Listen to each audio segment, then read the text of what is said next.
Hi, I'm Elsie, and welcome to my cozy winter reading vlog. Today we're going to be reading A Winter in New York by Josie Silver. I thought today was the perfect day for a reading vlog because 1, it just snowed out, 2, I have the perfect cozy winter read, and 3, my apartment is clean, so I have literally nothing to do except for reading my book. I've already read about 50 pages of it, and I know it's something that I want to keep reading, and so hopefully I'll finish it today. Before we start reading, I'll kind of tell you what I've read so far. It's about this girl, Iris. She is from London originally, but she just moved to New York. Her mother had lived in New York when she was younger, and she recently passed away. And so she's trying to kind of feel more close to her mom emotionally, and so she moves to a similar neighborhood that her mom had lived in. When she gets there, she's a chef, and so she's trying to find jobs at these different restaurants that she knows about, but isn't really finding too much success. So she lands in this Chinese restaurant and ends up living upstairs, where she befriends her landlord Bobby and his husband. Then one day when they are at a food festival, let me find the name of it, the Feast of San Gennaro. Forgive me if I'm pronouncing that wrong, but they go to this festival, and while she's there, she sees this door of a gelato shop, and it's just like, I know that door. I need to, that's something important to me. And it turns out that that door, that picture of that door, has been in photographs that her mother has shown her when she was younger. So she knows that she has a connection to it. You know, she goes home, she looks at all the photographs, and she's kind of reminiscing about her mom, and then the next day, she goes to the gelato shop. And when she goes to the gelato shop, there's a man there, and his name is Gio. It's this guy on the front. And he's like, "Hi, my gelato shop is going out of business, man." They're talking, and it turns out that only 2 people know his family's gelato recipe at the same time. And right now, it's his father and his uncle. And his father, totally MIA. He's out traveling, doing whatever. He kind of just doesn't really care. But his uncle, who owns the shop and is running it right now, he just had a stroke and he can't remember the gelato recipe. But Iris, she's like, "Oh my gosh, I think I know your gelato recipe," because her mom used to make her gelato when she was a kid, and she knows that recipe. And that's kind of where we're at. And I just want to warn you right now, there will be spoilers in this video. I'm the kind of person that when I talk about books, I want to talk about the book. And so we're gonna talk about the book. If you're new to my channel, like and subscribe. I'm looking at you. Now that I'm done threatening you, let's get to it. But before I start, there's one thing that's more important than reading. Coffee. I have a coffee advent calendar, and this one was day 7. Day 7. It's a lot better with creamer in it, but it's tolerable. Okay, but let's get cozied.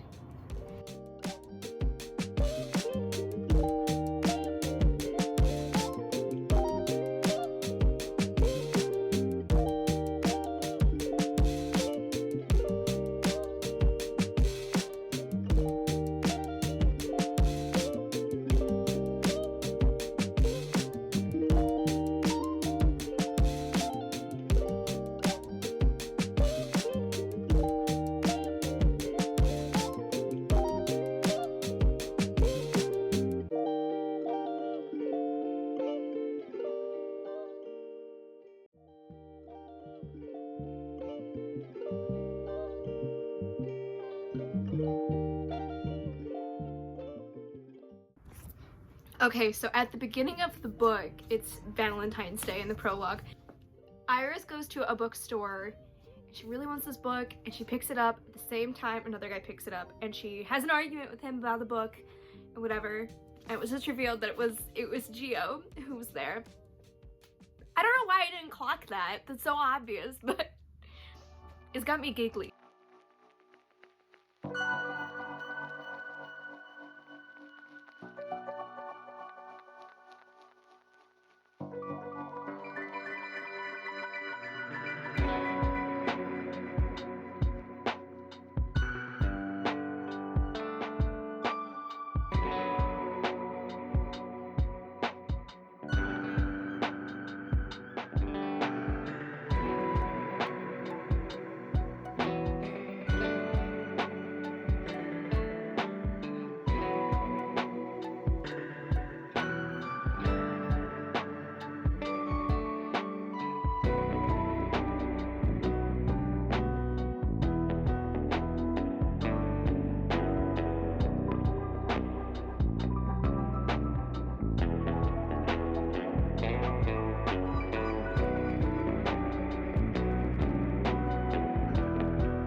on page 75, and Iris is just like, maybe I shouldn't tell them I know the recipe. Maybe it'll like hurt the family's feelings that Santos, the uncle, told someone the recipe and told my mom. Their business is gonna fail. Just tell them the recipe.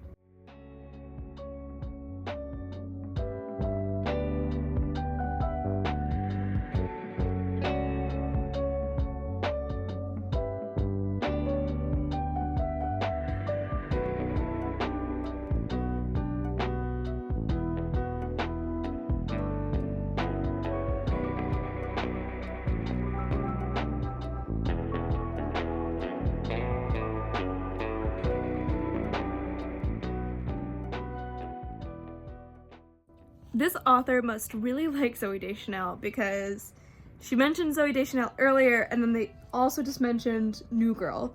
Not that I'm complaining. I think I should also mention that Iris has a really toxic ex named Adam, and she's mentioned him a few times. In fact, she lied and said he was dead in the Valentine's Day scene. I have a feeling he's gonna like show up and find her at some point. With how much they're talking about him, I have a gut feeling he's gonna be a problem.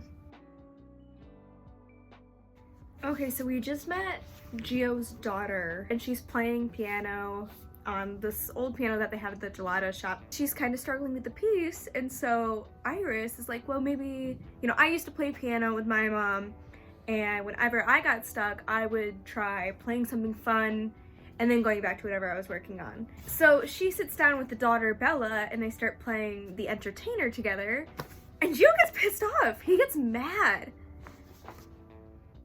I don't know what that was about, but I thought you should know.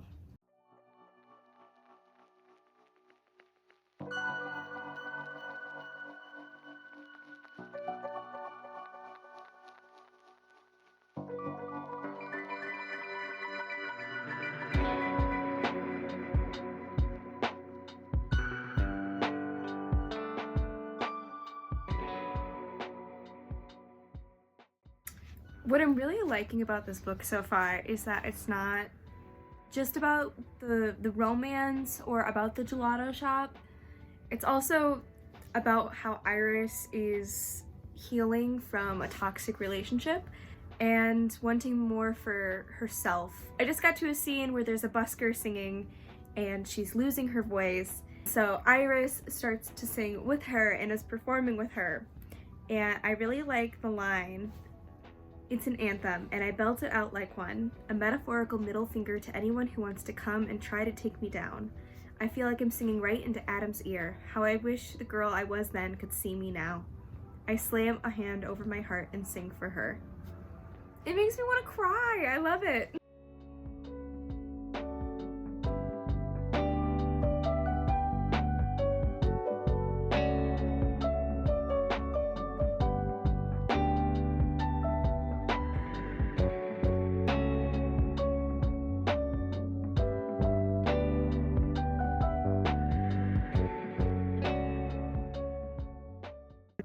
Okay, it's update time. They made up. That's all well and good. He bought her a personalized coffee mug. The cat wants to say hi to. He bought her a personalized coffee mug. And while she's hanging out at the gelato shop, his mom comes in, Gio's mom. And she's like, hey, you gotta come to our family dinner. It's on Halloween. Because for some reason, a book called A Winter in New York is taking place in the fall. But I digress. So Iris takes a cab to the family dinner. She doesn't want to drive with Gio and his daughter Bella. That's fine. She's at the family dinner. Everything is going very well. And they're looking through photos and she sees a picture and her mom is in the background. And she's like, oh my gosh, I have to leave right now. And so she leaves, but Gio's like, wait, I'll go home with you because we live kind of in the same neighborhood. And so they take a cab together. The tension is tensioning, let me tell you. And so she gets home and they're like walking together. And then they kiss! It's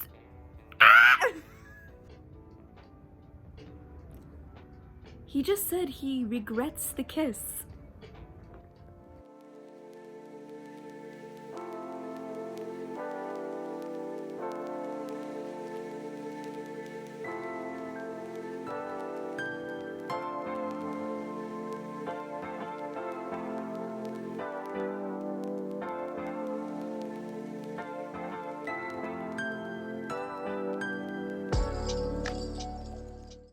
So, update time. He definitely doesn't regret their kiss. Let's just say this book got a lot spicier than I thought it was going to be. I found this in the teen section of thrift store, so I was not expecting anything. Lo and behold, you will find things in here. They went on a date and watched a movie together, and they're still working on the gelato recipe.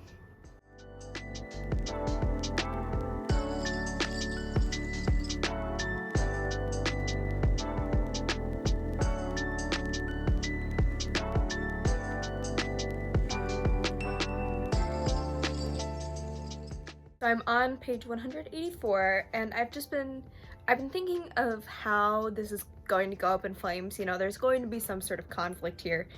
I'm thinking that maybe the guy who had the stroke, Santo, the uncle, I think that he's going to get introduced to Iris and he's going to mistake her for her mother. So we'll see, but that's my guess as of right now. I've read a few more pages and I was reminded that Bella invited Iris to sing at her school recital or something. I bet you Santo is going to be at the recital, and when she sings, he's gonna be like, oh my gosh, it's that girl I was in love with so long ago. And that's how it's gonna happen. I was right about Adam causing a problem. I was wrong about the recital though.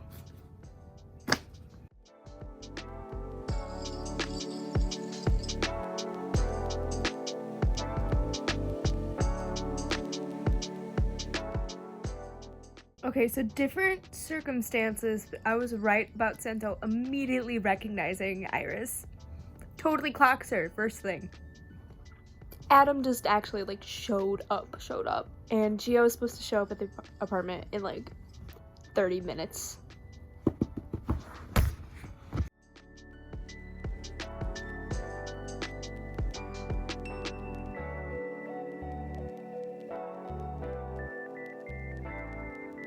It's done.